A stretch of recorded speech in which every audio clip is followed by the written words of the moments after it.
Check if his mic's on. I think it should be. Cool, awesome. Everyone, please welcome Tim Noonan.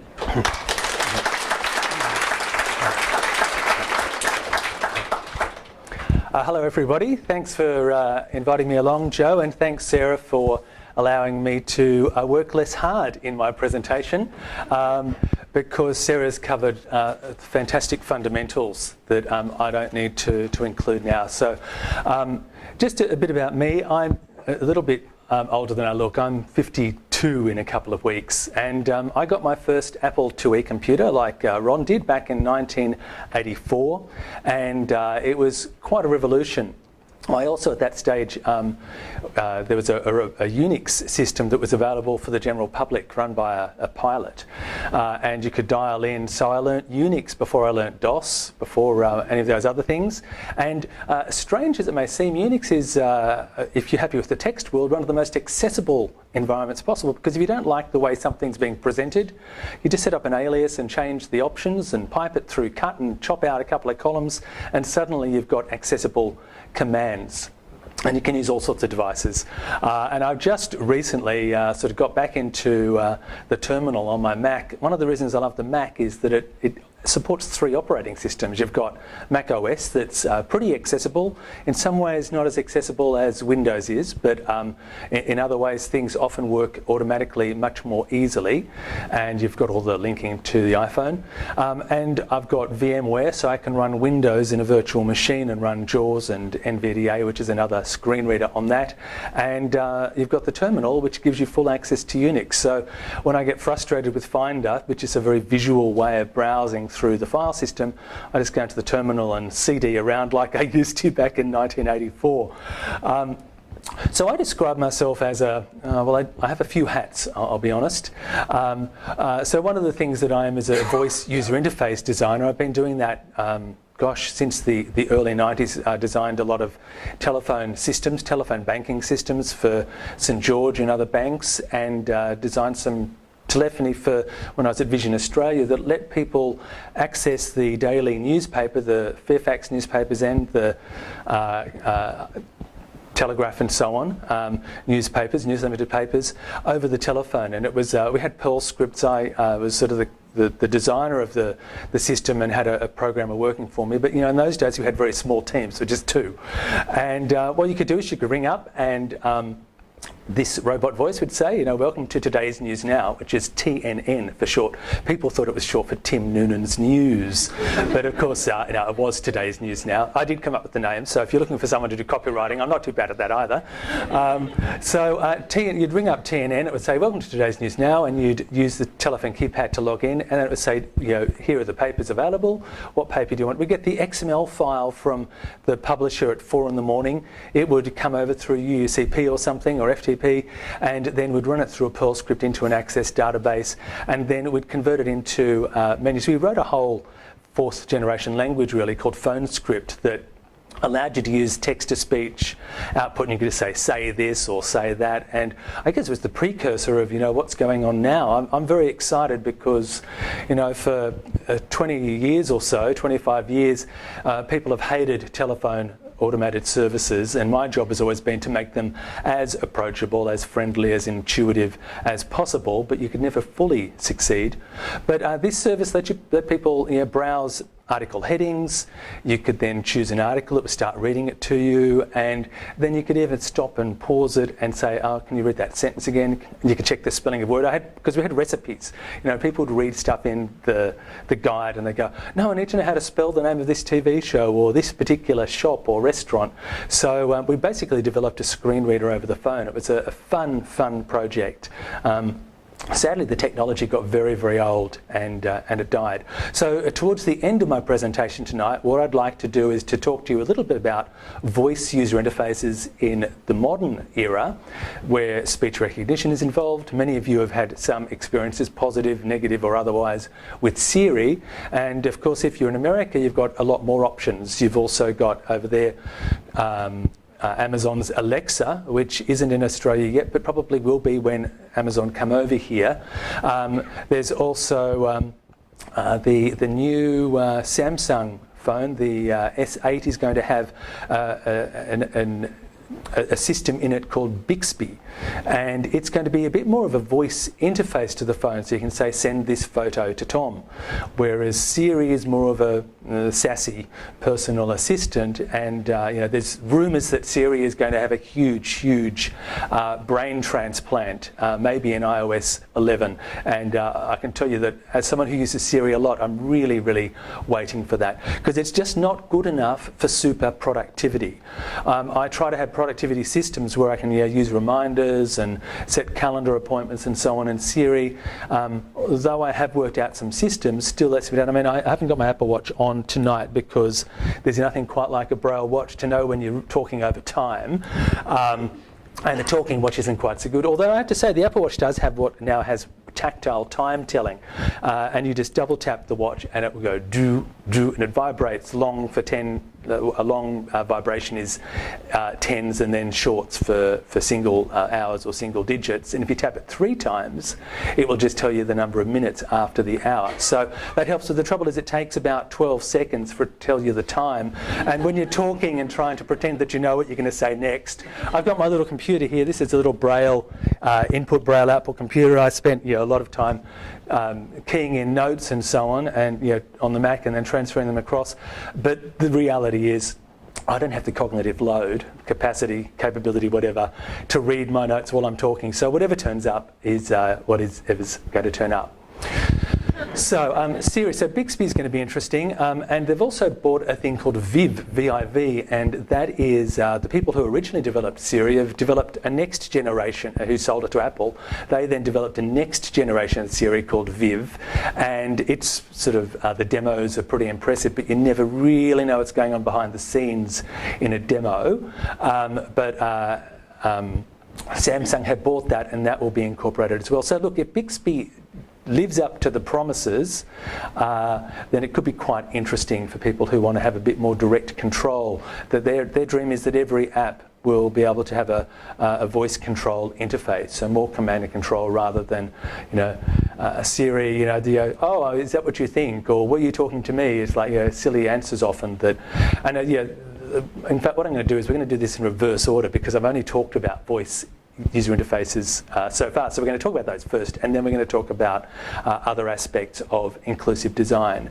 But the point is that a voice interface is a form of inclusive design because it gives people more choices, more options. And if your modality is audio, if you like talking like I do, and as a person who can't see, my ears serve as double purpose. They both are my eyes and my ears, so they work pretty hard. Every email I read, has to be listened to, and it makes you very cranky when you get spam. I sort of feel like I wish there was a way you could send a message to the person saying, yes, I got your spam message and I blocked you, and it wastes their time as well. I'd like sort of spam. A little bit meta, I suppose. I've never said that before. I've never put it into words, but I've thought it. I find myself going, oh, I'm so frustrated that I'm getting all this spam, and then, but maybe there's a startup there. Look, come and talk to me afterwards if you've got money, and who knows what we can do. We can spam the spammers.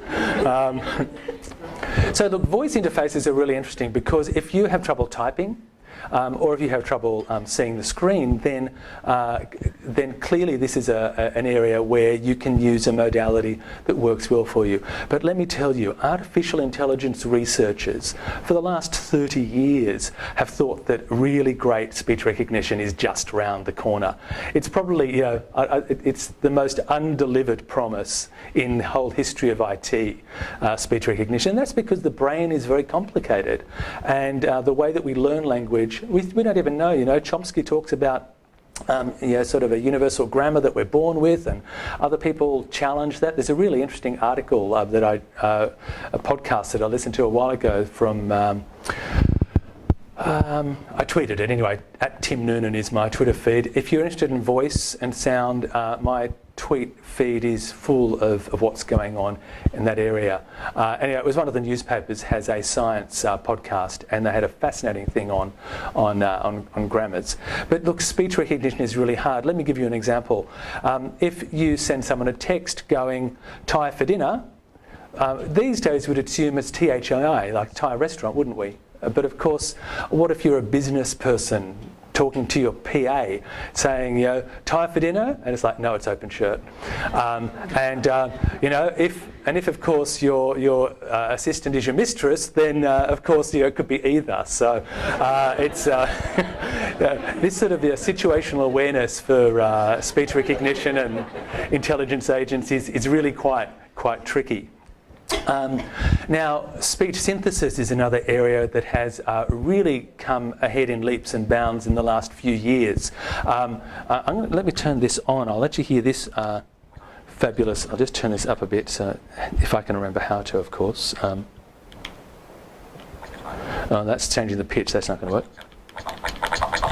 All right, so this is a bit loud. A bit fun. Oh, sorry. Here we go.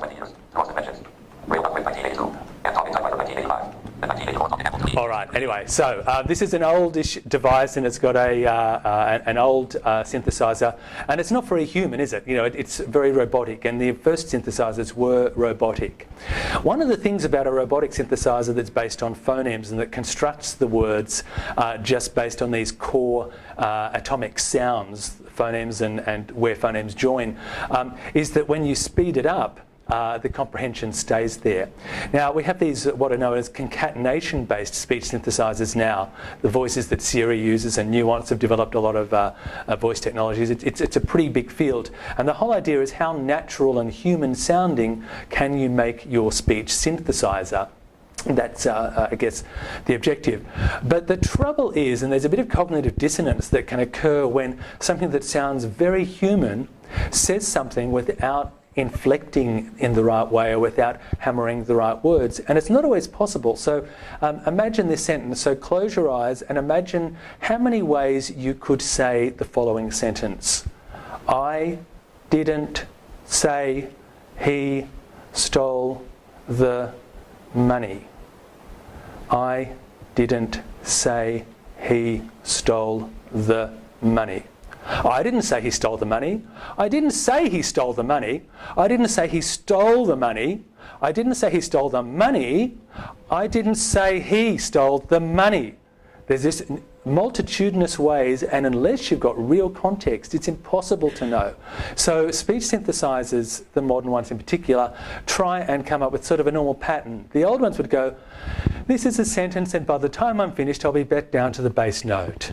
And this is another sentence, and this is... Can you imagine reading an erotic novel using a synthesizer like that? In my youth, I read many erotic novels, well, in my 20s, because synthesizers weren't around in my youth, sad to say. If you're interested in the whole topic of eroticism and accessibility and disability, there is if you Google net porn, sexuality and the politics of disability, you'll find a rather risque article that I was commissioned to write for a European magazine called Cut Up magazine, 11 years ago. They paid me, I think, €400 to write this article. So I was researching and talking to different people, and occasionally I'd like to put my own stories in there. I'd say conversations with the author, so you could never tell which was me and which was someone else, because I didn't want to sort of give too much away. But in there, I have an example of an erotic short story being read out by a computer. So if you're really keen, you can go and track that down. We have a long way to go, but what I wanted to say to you is that voice user interfaces and intelligent agents, all of this area, it's just starting to explode. Microsoft have Cortana, and that is available in Australia, and it has an Australian voice. It'll even sing Clip Go the Shears. Click Go the Shears to you to prove that it's Australian. There's some work being done by the NDIS. They're looking at developing a sort of an assistant that you can ask questions about the NDIS, and Kate Blanchard's voice apparently is going to be used. Now, if anyone listening is involved in that project, you really should get in touch with me, because I think I could provide some great strategy on voice interface design and ways to make it as accessibility where as possible, because I happen to be focused on both those areas. But what I do technologically is I started in accessibility before the web existed, and the first device that I developed, that I was involved in, was an Australian invention by a guy called Norman Wilson in Queensland in 1982. I was in year 11, and like Ron McCallum mentioned in his TED talk, it's very hard when you have to write an HSC essay on ancient history to sit in front of a typewriter and type a sentence, then realise you have to have a wee break, come back and forget where you're up to and have no idea what's going on. So I used to braille my assignments and then type them, or sometimes people would read the braille, and a sighted person would read the braille and then handwrite on top of it. But basically it was very hard for me to effectively communicate in print. So this device, you'd put a braille machine on top of it. It had these little pins, plungers underneath, and it would had electronics in it. It connected to a dot matrix printer, and you'd braille away and it would spit out the print. It was like a dream come true for me in year 11. But unfortunately it was designed by someone who didn't really know braille very well, or braille users, and it was riddled with user interface problems and issues, and it just so happened that I heard about the machine, and that was really my entree into technology. I remember like a month before people saying to me, "Tim, what are you going to do as a career?" And I went, "I haven't got a clue. All I can tell you is it won't be to do with computers because I'm really useless at maths." And of course, I've had a whole career in computers and technology, which just goes to show that sometimes affirmations, thank heavens, or thank the universe, don't work. So this device was, and then I read the user manual because people basically had an engineer write the user guide, and it was, so I wrote the braille and print made easy. And that was when I guess I came to realise that in accessibility and in inclusive design, the real challenge is that you need people who understand technology. That's crucial. But they also need to understand people, and that's a sort of a rarity. We've got a room full of people who can do both those things. We know people and we know technology, and that's why we're in the professions we're in. But back in those days, there were the engineers and there were the fuzzy psychologist type people. My background is in cognitive psychology and linguistics and education because I didn't know what I wanted to do as a career, and psychology is just that perfect thing to do when you don't know. But cognitive psychology is great because it was all about how do you process information, and they were like, would be saying, now let's look at the tachistoscope, and I'm thinking that's all boring. I want to look at sound. So then I heard about binaural studies where you'd play a recording in one ear and in the other ear you'd play something else, and which part of the thing is the brain listening to.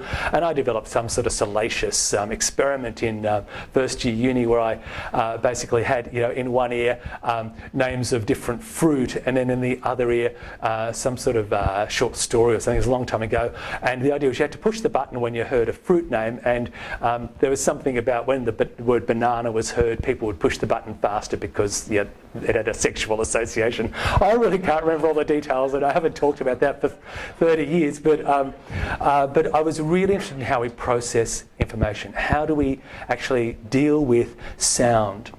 And there's a lot more research on how we do visual stuff than we do with sound. So I just love that sound domain. Later on, I worked on a project where there was another Australian invention of a talking typewriter, and they got me to come in to work out what the typewriter should say when you push different buttons. It was 1985, so it's pretty early, and there wasn't really, it didn't speak words, but it would spell the line out to you. But it was still better than nothing, and at least you could work out where you were up to. That's really how I got into all that stuff.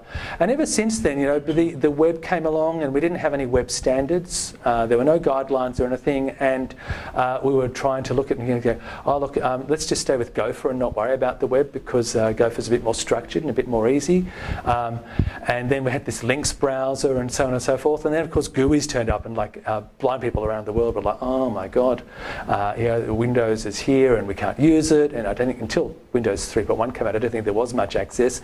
The Macintosh, ironically, had very early access to its GUI. There was a company called Berkeley Systems that had a thing called Outspoken.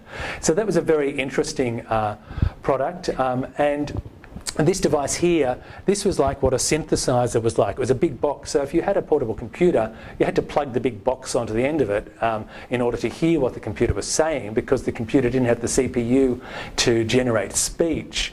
And what would therefore happen was that, you had all these cables and it was all a big thing. So, but on the Mac, the whole thing was the Mac users would go, oh, wow, I can just plug headphones into my Mac and it will actually read what's going on to me. And it's like, yeah, now we just take that for granted.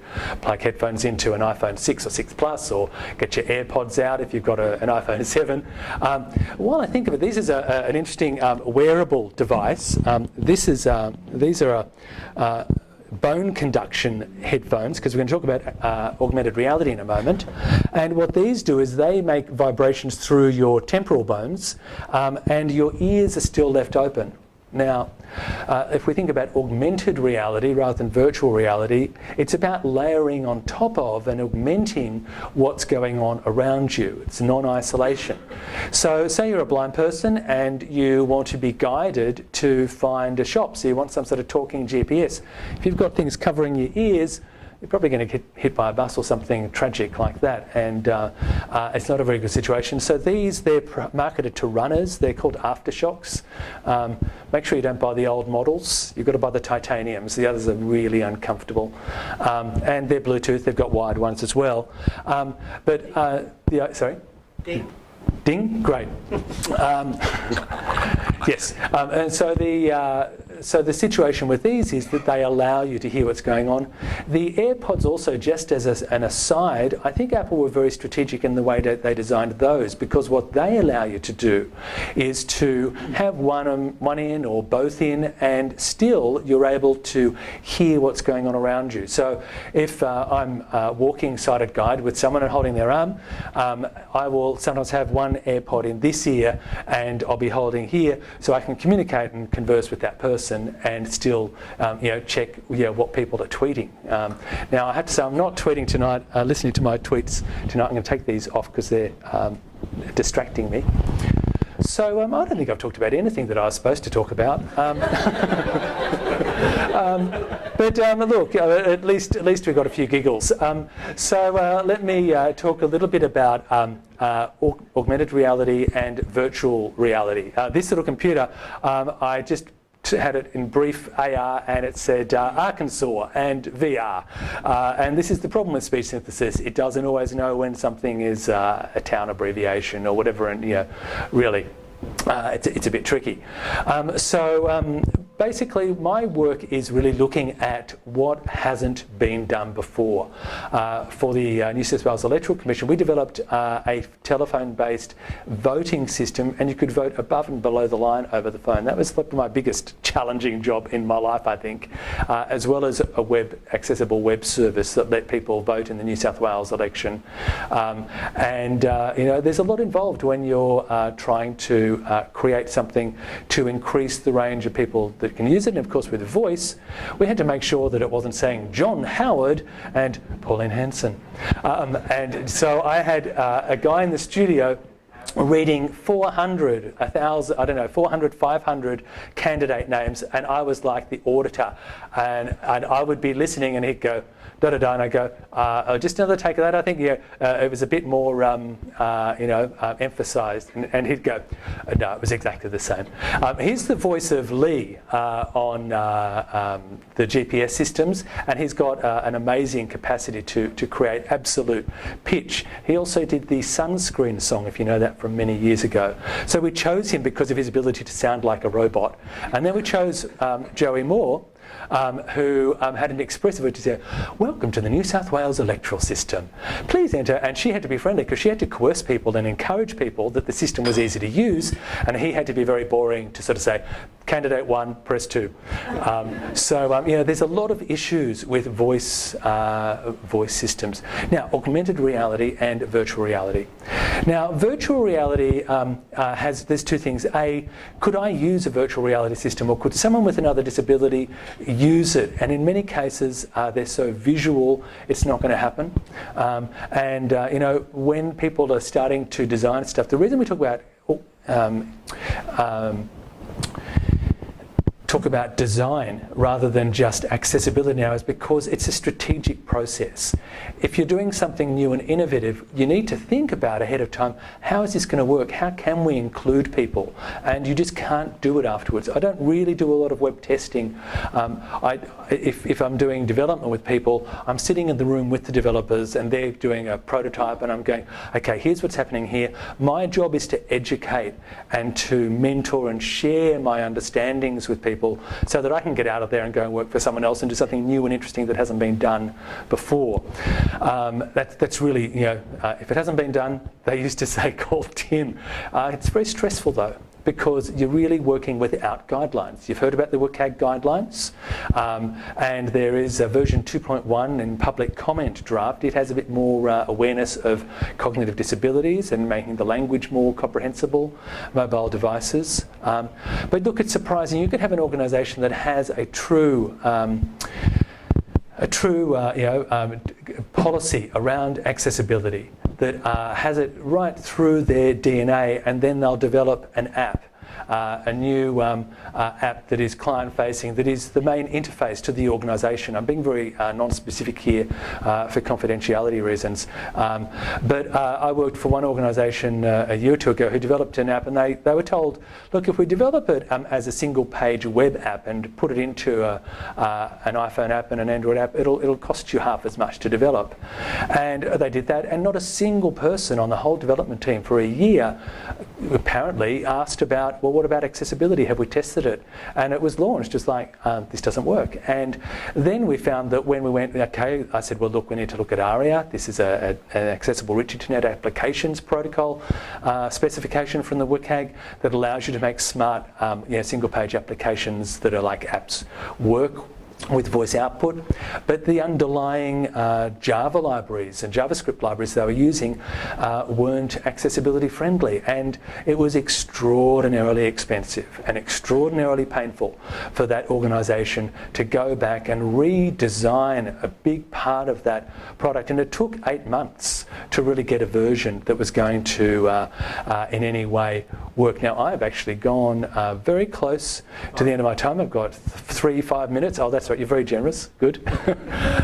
So when it comes to augmented reality and virtual reality, just coming back to that topic, there's two aspects. One is, could a person with a disability participate in that process? And two is, could that process allow a person with some kind of disability to experience something that in real life isn't possible? So they're two different angles.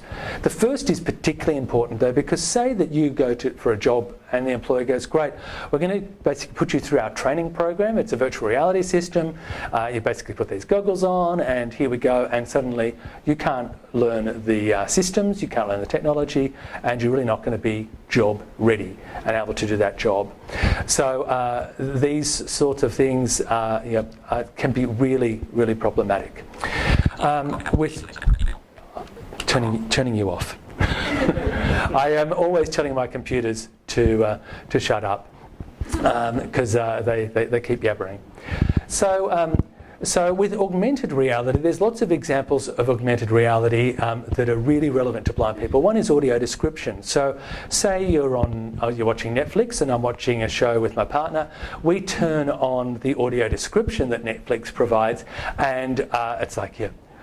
He walks into the room, the floor and walls are covered with blood. And it's like, oh my God! And he's like, and then it's like 5 seconds later, it's like, here. He picks up the gun, and you hear, bang! And he pulls the trigger. It's like, hello. And this, of course, ladies and gentlemen, this is why there's very little audio-described porn. Because when people get excited, it's going to be a bit too late when you tell them what's happened. So audio description tries not to talk over dialogue or over significant sounds. But really what audio description should be is, and there's a version of there's an iPhone app that Disney developed that you can take into a theatre, and you run the app and you put your headphones on, your the ones I showed you, or your AirPods or whatever, and as the movie plays, it hears it and it describes describes what's going on into your ears, but not everyone else's, as it's going, so you can adjust the volume. So Netflix have, they sort of construct their videos channel by channel, so they have an audio description track. So I'm anticipating that the Netflix app on the phone at some point will allow me to privately listen to the audio description rather than the whole family having to listen to sometimes terrible narration, sometimes fantastic narration of what's going on. Or Alan, my partner, gets sort of frustrated at times. He goes, oh, so he's going to strangle her, is he? Okay, I didn't know that because it hasn't happened yet. Or he goes, wow, I hadn't noticed that particular design. That's like really subtle, gosh. That's an example of augmented reality, and also walking along the street and being told what's going on. I would like, because I've often said that I'm pretty good with voices. I'm not too good with names. About all I can say is that I've honestly never forgotten a face. So when it comes to walking down the street, I would love an app that says, hey, this is so-and-so, because it's like, hey, guess who? It's like, I'm blind and I've got ears, but I listen to 1,000 voices a day. How am I supposed to know?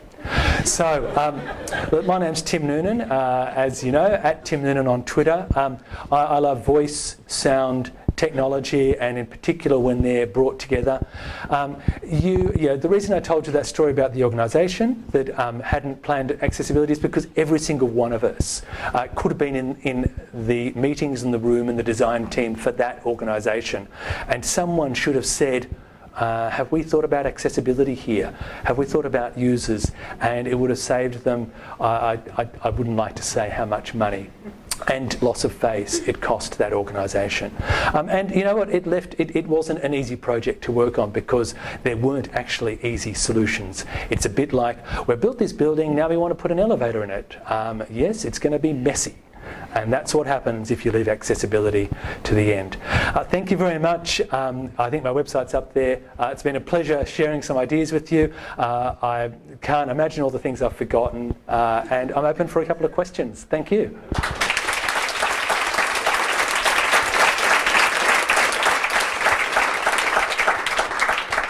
Yes, thank you, Tim.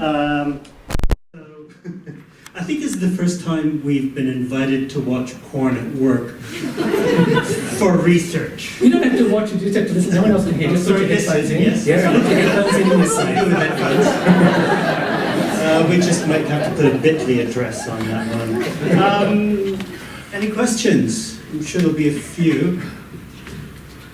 No one's got questions? When I invited Tim a few years ago to speak at some colleagues at work, I said, yeah, can you come around, we'll put some lunch on, we'll talk for about an hour. I think we were there 2.5 hours later, and there were still a few hundred stories still in his back pocket, I think. Yeah. But you know what, also, about 1.5 years later, you guys got a contract to work with ABC, when you were working with those guys, or you might have been there then, on an accessibility project, and I think I helped you with that. So how fantastic is that?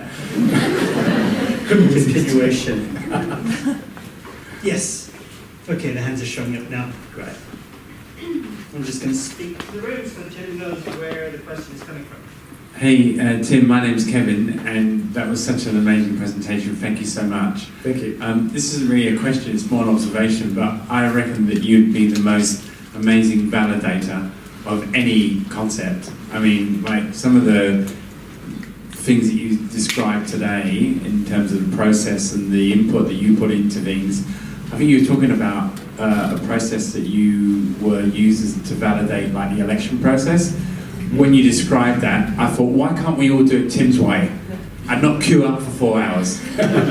Well, when we did that iVote project, interestingly, if you were 20 kilometres from a polling booth, or if you were travelling interstate, then you could access the internet voting. So there were an extraordinary number of people who actually signed up who just happened to be travelling that weekend because they wanted to be able to vote online. And I should say it was there was no counting, it was just collection of the votes. So there's a lot of debate about vote counting systems, but every vote was printed out and then human counted.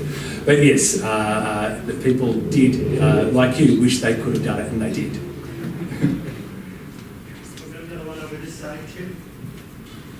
Hey Tim, thanks for your talk. I'm interested in accessible maps. So you mentioned the application for runners and helping them navigate, get from A to B. Have you come across any interesting applications that give you a sort of broader spatial context beyond just navigation? Yeah, so GPS obviously is coordinates based, and I mean we can link into those coordinates points of interest that we know about, particular shops or streets or whatever. But GPS can really, with not enough accuracy, but with reasonable accuracy, tell where you are. So there are a few apps for. There was an app that was developed, but I think it never went live because they were too worried about being sued. But it was called Breadcrumbs, and the idea was you could walk in a sort of a random pattern across fields and all that sort of stuff, and it would track the way you walked, so you could then repeat that. So, for example, say you're at a resort, a beach resort, then someone might say, "Hey, can you sort of take me for a wander around the key things?" You'd go along. This would record where you went, and then you could get to those points later on. A bit like Find My Way Home. But look, the area of mapping is if you want there's a company called Sendero, which I think is Pathway in Spanish. So Sendero, the founder of Sendero, whose name I've forgotten now, I can remember that he's a good friend of Stevie Wonder's, and he was at a Stevie Wonder concert and his birthday was called out. Matt May, his name is. He is the world authority on accessible mapping technologies, GPS, and of course there's a lot of stuff going on with indoor now and beacons with accessibility. So that's about the roundabout answer of yes, I can tell you a bit, but I don't really know enough. Yeah, there are a few working that. So Step 2, I think, did the one with beacons in the London Underground. That's right. So London, and they've done a trial. That's two. Yeah, Wayfinder, and they did a trial in Sydney and a couple in Town Hall and in Chatswood, and there's a company called Blind Square, and they've got an indoor mapping system, and they've done a huge installation in New Zealand, where you walk past shops and the shops tell you what they are, and it sort of says closer, turn left, right. You can get directions to different areas. So, but beacon technology has been slower to come together than we would have hoped, but there is a lot going on there. We've got one more on this side, Jim. Hi Tim, just a quick question. I guess when you talked about augmented reality, how have you been thinking of dealing with the subjectivity of people with a disability will be able to access it? Because that's kind of a difficult thing that you did mention. So what are some tips, I guess? So ways of making it more accessible? Correct. Well, I think one of the aspects has to be that if you're using semantic data rather than just imagery, and you've got semantic information of what it is that you're showing someone, then you could potentially render that in sound. If you're walking through a city and maybe overlaid on that is the way the city used to look like, perhaps you could have an audio description track that could be activated that would give you a dialogue as you go. And there's these virtual tours of museums and so on now that are starting to do that. The trouble with this stuff is that it becomes very, very case specific, and the way that I tends to deal with these things is I sort of immerse myself, because if there's not a model, what you've got to do is immerse yourself, overwhelm yourself with all the variables, all the constraints and all the possibilities and the barriers, and just sort of see what starts to turn up. And that's why I'm sort of doing it before rather than after, and going, well, what are the objectives of the augmented reality environment? What are you trying to achieve? And at that stage, look, we talk about innovation. Innovation is a scary word for accessibility because it means doing things ways that haven't been done before. What what I encourage people to do, and what I do, is bring innovative thinking to accessibility and to ways of making information and technology accessible. Not a complete answer, but basically redundancy, duplication across modalities. They're the keys to inclusive design, giving people more than one way to access the information, but having them linked together so that they have equivalency. On that note, I think that's actually a very good point to end on inclusivity and innovation, because one of the questions we always ask ourselves when we're conducting an experience activity is, how might we?